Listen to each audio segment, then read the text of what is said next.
Let's talk about how my parents disowned me at the age of 21. So, long story short, sometime last year, my parents disowned me. And ever since then, I have been having a really hard time grieving the loss of my family, as both my mother and my father had disowned me. But during this process, I gradually started to understand myself a little bit more without the constant need to live up to my parents' expectations, which I never did, but I was always trying to do. It became a lot easier to look at life objectively and look at myself objectively and realize there's nothing wrong with me. And of course, everyone has flaws. I have flaws. Everyone on earth has flaws. It's just being human. But I think that experience really did help me figure out that some of my regular traits were actually just traits and not flaws. But, oh, do not keep that in. Do not keep that in. So, I've always had a very turbulent relationship with my family, especially my immediate family members, and especially my father. I think there are quite a lot of women my age, around 21 and 22, who also have, I don't know any other way to say it, but like daddy issues. And I think it's actually much more common than I thought, especially as I've become an adult and I'm 22 now, so that's really early on in adulthood.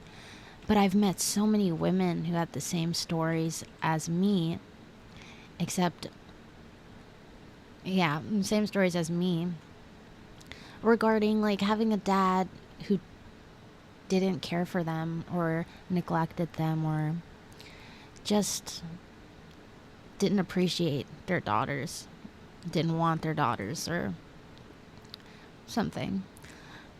Yeah, not that. That's not what I was trying to say.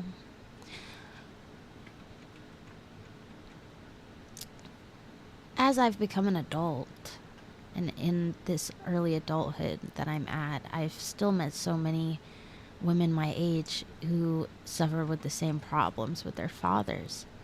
And I start to notice how common it is, and not just of women my age, but of women of all ages. And I realized even women in my family have had those exact same paternal issues as not exactly the same as mine, of course, but obviously similar experiences with how they view their father and how they view parental figures.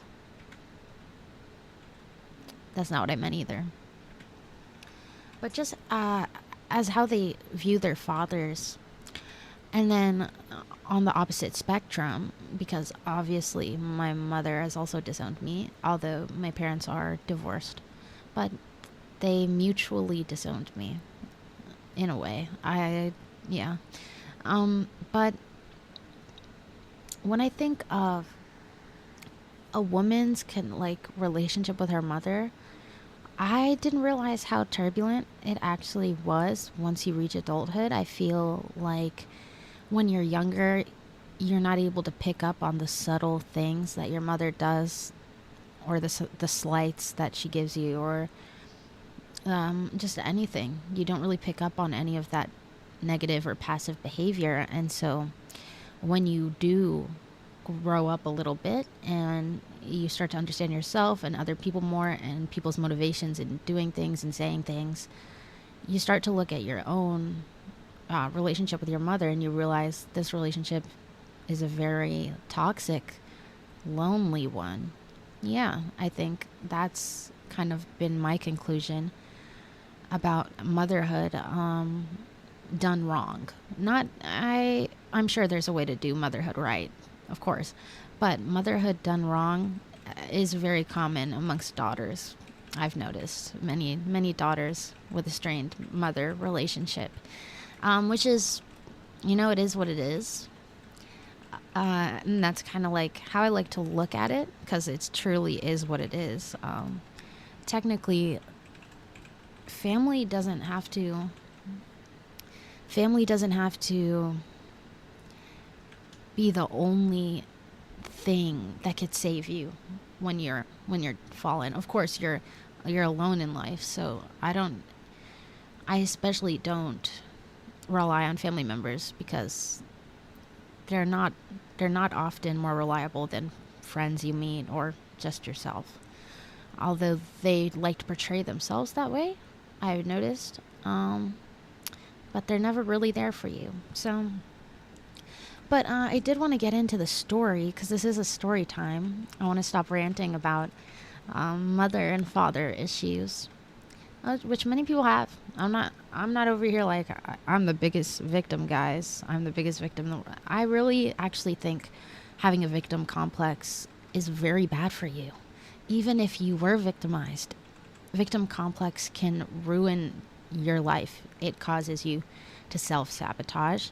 It causes you to just disrespect yourself. Honestly, I think that we do create our own reality to a certain extent. And even if we couldn't control what has happened to us and the trauma that inflicted on us, I feel that afterwards, after we give ourselves time to process what had happened, that we also allow ourselves to grow and realize that we don't always have to be a victim. So I did want to put that as a disclaimer before I get into this story, because I do believe that. I think that's an important perspective to think about when I'm telling this story. So basically, I was going to art school. A little backstory on my father, just like a brief explanation. A brief explanation on my father. So he is from Egypt. I was born in Egypt. I am a half Egyptian, half Southern American. Yeehaw. It's one of the weirdest mixes, craziest breed, y'all. I'm literally the W breed. Yeah. So, anyways, moving past that, PogChamp breed. Okay, so moving past that though. So that is my lineage, and my mother converted to Islam when she was 15, and this is a woman who lived in Tennessee her whole life in basically the boonies, basically in the boonies, which I totally respect, by the way. Don't get me wrong. I love the country. I really do. It's a nice place. It can be really nice. But so my father is Egyptian. And he had a really tough upbringing, and so did my mother. So they're both my mom's a Capricorn and my father's a Virgo. So if that doesn't tell you enough, they're very hardworking people in that aspect of when they want something, they're gonna like work very hard to get it. So my mom, she got a linguistics degree at a really good university, and my dad, he got out the mud. He got out the mud. He went to college. He got great grades. He became a professor eventually. So that's my parents. And to be honest, even though I do respect where they have gotten to in life, because yeah, cool, that's great. But I do have a perspective on that, though, is that although they tried very hard to maybe soar in academia, I think a decision to have children too early, and as well as not be very compatible at all, that was definitely something that there could have been more thought put into my existence. Is that a crazy thing to say? That's just how I feel. But that's okay. So, yeah, my dad's a professor, so he always had lots of cash. But I always lived with my mom because they had a very unique relationship where I think I would be kind of put in the middle of their conflicts, like post divorce. So I think I've always been the messenger and always the bearer of bad news. And obviously, when your child is bringing you bad news from another parent, you're like, oh, this kid is trouble. So that was kind of my relationship with my family growing up. And that's just a preface for this story. So I'm going to really get into it. But so, since I lived with my mom, and she did get a degree that is more difficult to get a steady job with, as well as I have many siblings. I'm not going to tell you exactly how many siblings, but I have many siblings, and I am the oldest. So that was a thing. We all lived together with my mom. Sometimes I would stay with my dad. It was very seldom because he did not. I don't think he wanted me there most of the time. Which, okay, cool. I get it. I don't really want kids, but it's fine. But besides that, so he makes them big bills, but he never wanted to kind of share them big bills with his family. He was that type of guy. Like, I'm gonna buy a whole wardrobe of clothes, and then if my daughter needs to go to the dentist, I'm gonna tell her to go suck a cock. But yeah, so that's my dad, and we rekindled our relationship after I escaped to America from the Middle East with my mom. We rekindled our relationship when I graduated from high school. I'm pretty sure I went on some vacations with him when he would come to America and visit, but that was about it. And then once I finally graduated from high school,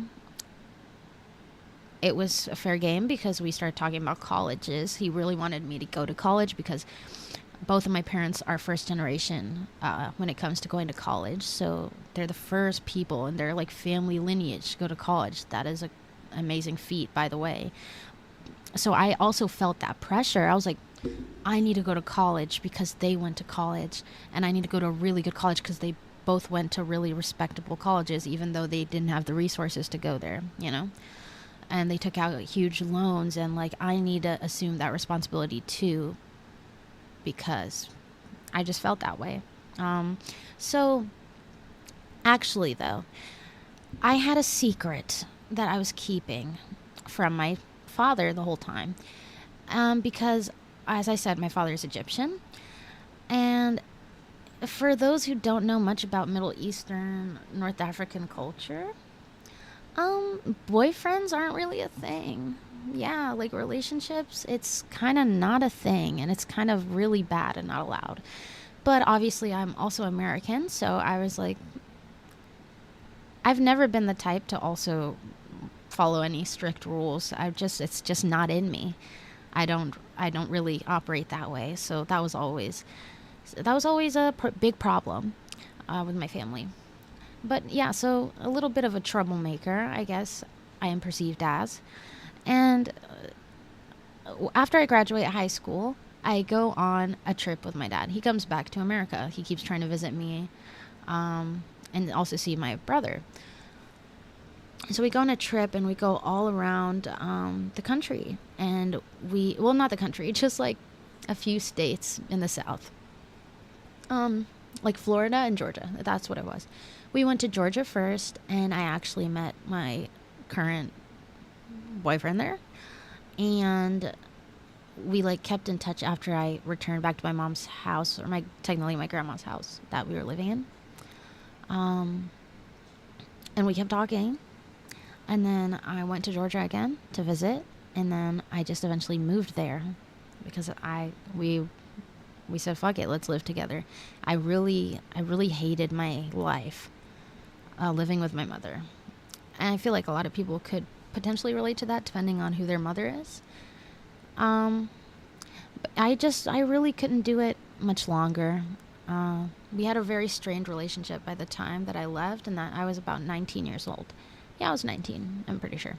So, and I've been living here since now. I'm 22. And, well, my dad continued being in contact with me because he still wanted me to go to college. I told him I wanted to take a gap year because I really didn't know what the fuck I was doing. I was really going through it. I think as soon as I graduated high school, I just had this huge fear of what's next. Um, but you make every day with how you live every day. So I'm confident it'll be okay. But back then, of course, I didn't really understand that it's gonna all be okay. Um, so I was just in panic mode. I didn't want to go to school. So eventually, my dad did coerce me into going to school, and we decided to go with an art school because I've also always been pressured to like go to school for art by my family because they kind of believed that was all I could do. Like that was my one skill. But honestly, there are a whole lot of other things that I'm very good at and have intelligence with. But sometimes when your family says that to you, you're like, well, it must be true. It's not always true. Don't always believe them. They don't. You got to remember, you're with yourself most of the time. You know what's going on in your own head, and a lot of times parents like to take advantage of the fact that you care about their opinion. Just don't. You know yourself. You know yourself the best. But it was kind of that type of relationship. So I started applying for the art schools. I get into an art school, and my dad, he at first asked me to take out a private loan because obviously he makes a lot of money, which he seldomly, sparingly spent on his children. Just saying. For context, you need to know for context, to be honest with you. So then but then I'm like, okay, because I'm going to be real. I have some pretty high standards for how my dad is with me because of our relationship my entire life. Now I actually am an adult and don't have to rely on him. I used to like to test him. So he eventually I figured out I need to test him. I need to push his limits. Meanwhile, my mom was also telling me I need to do that, but she was just trying to get out of helping pay for anything as well. It was obvious, but it hurt, so I just let it go. Which I actually should have been more confrontational about that because my boundaries were crossed in that aspect. I obviously don't expect either of them to chip in, but if they want to force me to go to school, I feel like that's, if you really want me to go to school, then you've got the money for it. And I'm 19 and don't know what's going on, you know what I mean? So I had no idea how to take out a private loan, so I was like, okay. And you don't really want to get yourself into that kind of debt at such a young age, especially if you have a parent or two parents who are in very good situations at the moment, who don't want to contribute. But eventually I did get my dad to contribute.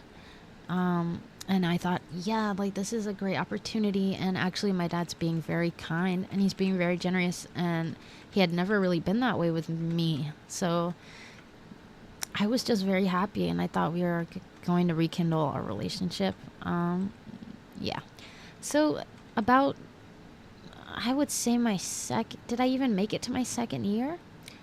I started going to school, and I started flunking because, first of all, I'm not making enough money to buy anything for school, and art school has lots of supplies. My gas money is running up. The drive was awful. I don't know if you guys, anyone who lives in Atlanta, but the Atlanta traffic is something else. Like, it's out of a horror movie. Yeah, it was just hell on earth. I couldn't even work a job, which sucked because I needed money for others. So I was like, hey, Dad, and he did. So that was very nice of him. But I was still struggling with the amount he was sending me very badly.